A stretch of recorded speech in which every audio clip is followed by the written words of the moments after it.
নমস্কাৰ DA মাই study YouTube চেনেলৰ পৰা আপোনালোকক স্বাগতম জনাইছোঁ।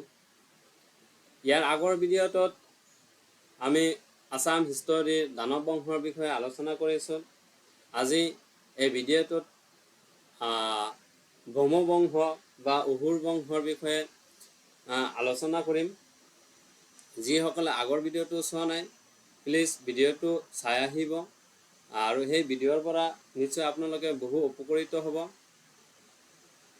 যিসকলে চেনেলটো ছাবস্ক্ৰাইব কৰা নাই প্লিজ ছাবস্ক্ৰাইব কৰি দিব যাতে মোৰ ভিডিঅ'বোৰ আপোনালোকে পাই থাকে। তো আজি আমি আলোচনা কৰিম ভৌম বংশ বা অহুৰ বংশ। যে দানৱ বংশৰ শেষৰজন ৰজা ঘটকাসুৰক হত্যা কৰি নৰকাসুৰে ভৌম বংশ বা অহুৰ বংশ প্ৰতিষ্ঠা কৰিছিল। ঠিক আছে, নৰকাসুৰে দানৱ বংশৰ শেষৰজন ৰজা ঘটকাসুৰক হত্যা কৰি কি কৰিছিল? ভৌম বা অহুৰ ৰাজ্য প্ৰতিষ্ঠা কৰিছিল। কোনে কৰিছিল? নৰকাসুৰে প্ৰতিষ্ঠা কৰিছিল।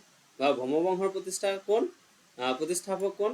নৰকাসুৰ হৈছে ভৌম বংশৰ প্ৰতিষ্ঠাপক। নৰকাসুৰৰ পিতৃ আছিল বিষ্ণু। নৰকাসুৰৰ পিতৃ কোন আছিল? পিতৃ আছিল বিষ্ণু। মাতৃ কোন আছিল? মাতৃ আছিল ধৰিত্ৰী। ভৌম বংশৰ ৰাজধানী আছিল প্ৰাগজ্যোতিষপুৰ। ভৌম বংশৰ ৰাজধানী ক'ত আছিল? প্ৰাগজ্যোতিষপুৰ আছিল ভৌম বংশৰ ৰাজধানী। নৰকাসুৰে বিদৰ্ভৰ ৰাজকুমাৰী মায়াক বিয়া কৰে। নৰকাসুৰে কাক বিয়া পাতিছিল? যে বিদৰ্ভৰ ৰাজকুমাৰী মায়াক বিয়া পাতিছিল। কাক বিয়া পাতিছিল? মায়াক বিয়া পাতিছিল। মুৰা নৰকাসুৰৰ সেনাপতি আছিল। মুৰা কাৰ সেনাপতি আছিল? নৰকাসুৰৰ সেনাপতি আছিল। আৰু এই মুৰাক শ্ৰীকৃষ্ণই হত্যা কৰিছিল। শ্ৰীকৃষ্ণই মুৰাক হত্যা কৰাৰ বাবে শ্ৰীকৃষ্ণক মুৰাৰী নামেও জনা যায়। মনত ৰাখিব। নৰকাসুৰে কামাখ্যা দেৱীৰ পূজা প্ৰচলিত কৰিছিল। নৰকাসুৰে কি কৰিছিল? যে কামাখ্যা দেৱীৰ যি পূজা, এই পূজা আৰম্ভ কৰিছিল নৰকাসুৰে আৰম্ভ কৰিছিল। নৰকাসুৰৰ সমসাময়িক ৰজা কোন আছিল? নৰকাসুৰৰ সমসাময়িক ৰজা আছিল বান ৰজা বা বানাসুৰ। নৰকাসুৰৰ সমসাময়িক ৰজা আছিল বান ৰজা বা বানাসুৰ। বান ৰজা বা বানাসুৰ কোনটো ৰাজ্যৰ ৰজা আছিল? শোণিতপুৰ ৰাজ্যৰ ৰজা আছিল বান ৰজা। নৰকাসুৰক শ্ৰীকৃষ্ণই হত্যা কৰি নৰকাসুৰৰ পুত্ৰ ভগদত্তক প্ৰাগজ্যোতিষৰ ৰজা পাতে। অৱশেষত কি হৈছিল? যে নৰকাসুৰক শ্ৰীকৃষ্ণই হত্যা কৰিছিল। নৰকাসুৰক শ্ৰীকৃষ্ণই হত্যা কৰি আৰু নৰকাসুৰৰ পুত্ৰ আছিল ভগদত্ত। ভগদত্তক কি কৰিছিল? প্ৰাগজ্যোতিষৰ ৰজা বনাইছিল। তাৰপিছত আহিল ভগদত্ত। ভগদত্ত কাৰ পুত্ৰ আছিল? নৰকাসুৰৰ পুত্ৰ আছিল। ঠিক আছে, পিতৃ ভগদত্তৰ পিতৃ হৈছে নৰকাসুৰ। ভগদত্তই কৌৰৱৰ পক্ষলৈ কুৰুক্ষেত্ৰ যুদ্ধ কৰিছিল। ভগদত্তই কাৰ পক্ষলৈ কুৰুক্ষেত্ৰ যুদ্ধ কৰিছিল? কৌৰৱৰ পক্ষলৈ ভগদত্তই কি কৰিছিল? কুৰুক্ষেত্ৰ যুদ্ধ কৰিছিল। কুৰুক্ষেত্ৰ যুদ্ধত অংশগ্ৰহণ কৰা কামৰূপৰ ৰজাজন কোন আছিল? যে ভগদত্ত। ভগদত্তই কি কৰিছিল? কুৰুক্ষেত্ৰ যুদ্ধত অংশগ্ৰহণ কৰিছিল। ভগদত্তৰ হাতীটোৰ নাম হৈছে সুপ্ৰতীকা বা ঐৰাৱত। ভগদত্তৰ হাতীটোৰ নাম কি?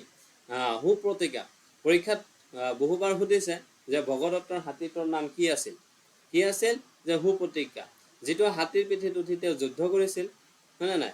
সেই হাতীটোৰ নাম হৈছিল সুপ্ৰতীকা। ভগদত্তৰ বীৰত্বৰ কথা মহাভাৰতৰ দ্ৰোণ পৰ্বতত উল্লেখ আছে। দ্ৰোণা পৰ্বত কি আছে? উল্লেখ আছে। ভগদত্তৰ যি বীৰত্ব, এইবোৰ কথা মহাভাৰতৰ কোনটো পৰ্বত উল্লেখ আছে?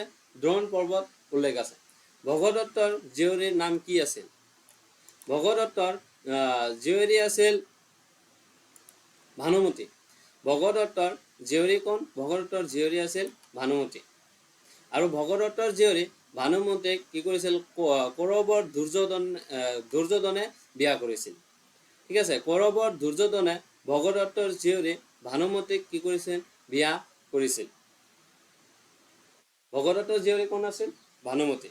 কৌৰৱৰ দুৰ্যোধনে কি কৰিছিল? ভগদত্তৰ জীয়ৰী ভানুমতীক বিয়া কৰিছিল।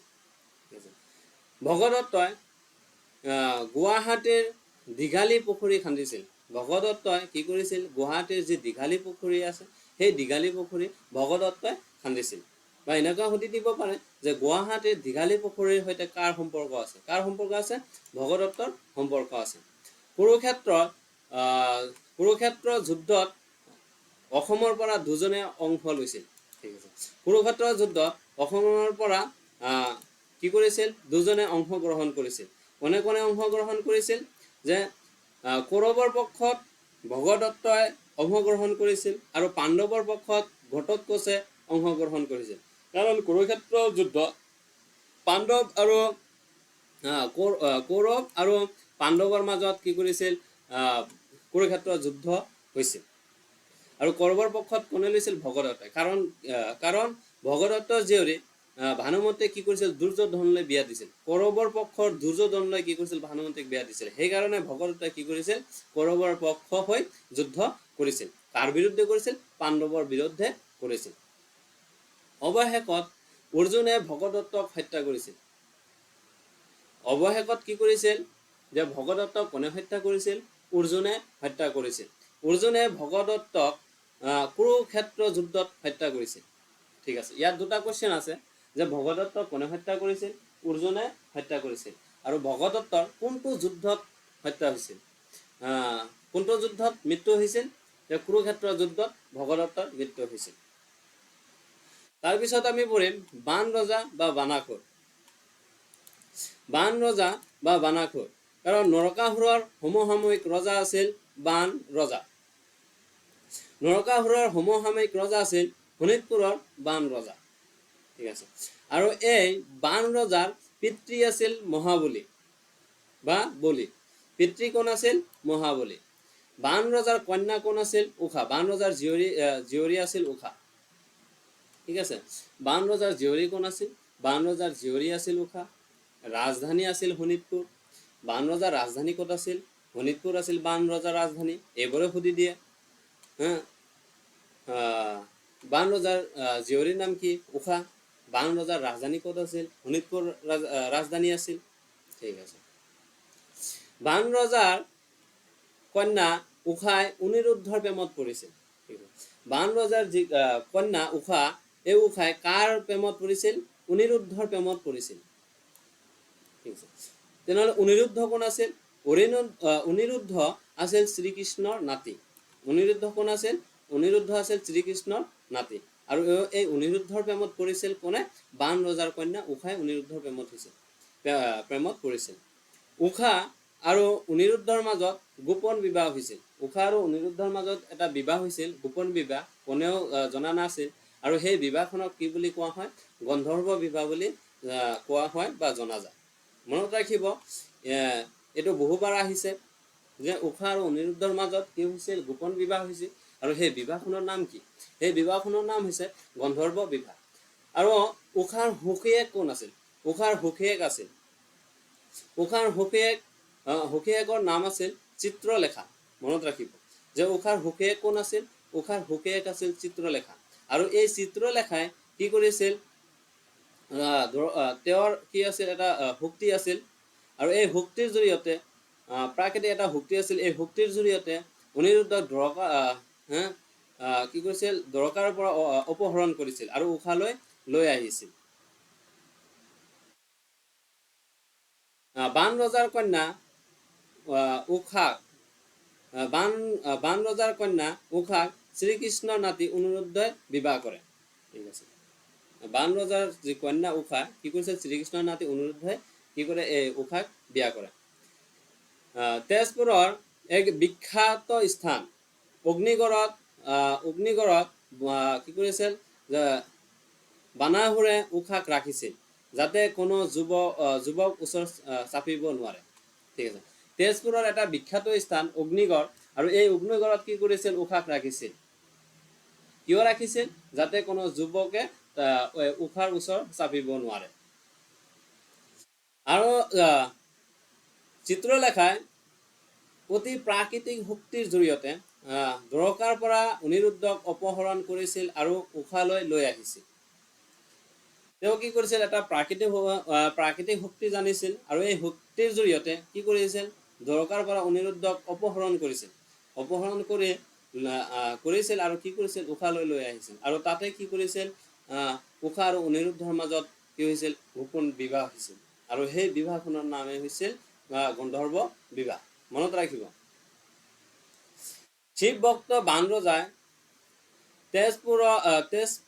তেজপুৰত কি কৰিছিল? মহাবৈভৱ আৰু ৰুদ্ৰপথ মন্দিৰ নিৰ্মাণ কৰিছিল। ঠিক আছে। বান ৰজাই কি কৰিছিল? তেজপুৰৰ মহাবৈভৱ আৰু ৰুদ্ৰপথ মন্দিৰ নিৰ্মাণ কৰিছিল। তেজপুৰৰ মহাবৈভৱ আৰু ৰুদ্ৰপথ মন্দিৰ কোনে নিৰ্মাণ কৰিছিল? বান ৰজাই নিৰ্মাণ কৰিছিল।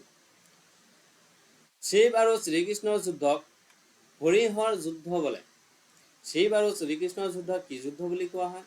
হৰিহৰ যুদ্ধ বুলি কোৱা হয়। মনত ৰাখিব। হৰিহৰ যুদ্ধ কাৰ কাৰ মাজত হৈছিল? শিৱ আৰু শ্ৰীকৃষ্ণৰ মাজত হৰিহৰ যুদ্ধ হৈছিল। মৰিচে অসুৰ ৰাজ্য বা শোণিতপুৰ ৰাজ্যৰ প্ৰতিষ্ঠা কৰিছিল। শোণিতপুৰ ৰাজ্য, মনত ৰাখিব যে শোণিতপুৰ ৰাজ্য কোনে প্ৰতিষ্ঠা কৰিছিল? মৰিচে প্ৰতিষ্ঠা কৰিছিল। বা অসুৰ ৰাজ্য, এনেকুৱা সুধি দিব পাৰে যে অসুৰ ৰাজ্য কোনে প্ৰতিষ্ঠা কৰিছিল? মৰিচে অসুৰ ৰাজ্য প্ৰতিষ্ঠা কৰিছিল। তাৰপিছত আছে ভীষ্মক ৰজা।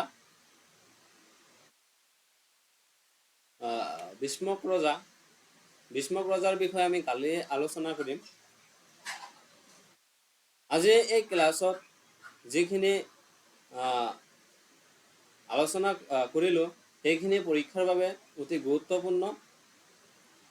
এইবোৰে পৰীক্ষাত সুধি দিব। ইয়াৰ বাহিৰত একো আৰু বাকী তেনেকুৱা কুৱেশ্যন নাই, এইবোৰে সুধি দিয়ে। মনত ৰাখিব যে ব্ৰহ্মবংশ কোনে প্ৰতিষ্ঠা কৰিছিল? ব্ৰহ্মবংশ নৰকাসুৰে প্ৰতিষ্ঠা কৰিছিল।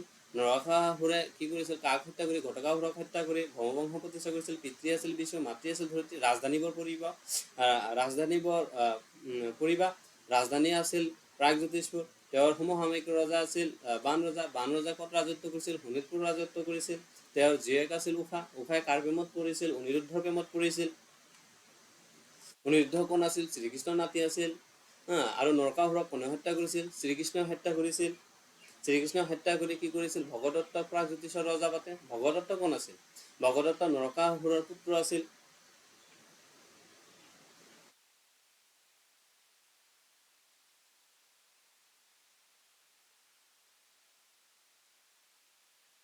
যিসকলে মোৰ এই ইউটিউব চেনেলটো ছাবস্ক্ৰাইব কৰা নাই, প্লিজ ছাবস্ক্ৰাইব কৰি দিব। আৰু মোৰ এই ভিডিঅ'ৰ পৰা আপোনালোকে নিশ্চয় বহু উপকৃত হ'ব। মোৰ এই ভিডিঅ'টো চোৱাৰ বাবে আপোনালোকক ধন্যবাদ জনাইছোঁ। Thank U.